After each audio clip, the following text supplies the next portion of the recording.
జై Bharat national party అధ్యక్షుల వివి లక్ష్మీనారాయణని కలిసి వారి సమస్యల పరిష్కారానికి సహకారం అందివ్వాలని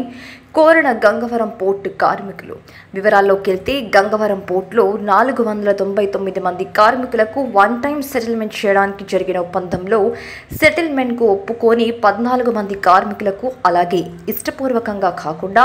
సంతకం పెట్టిన మరో 30 మంది కార్మికులకు న్యాయం చేకూర్చేలా సహాయం అందించాలని జై భారత్ నేషనల్ పార్టీ అధ్యక్షుడు శ్రీ వివి లక్ష్మీనారాయణ గారిని సీతమ్మధార పార్టీ కార్యాలయంలో కలిసి వినతి పత్రం అందించిన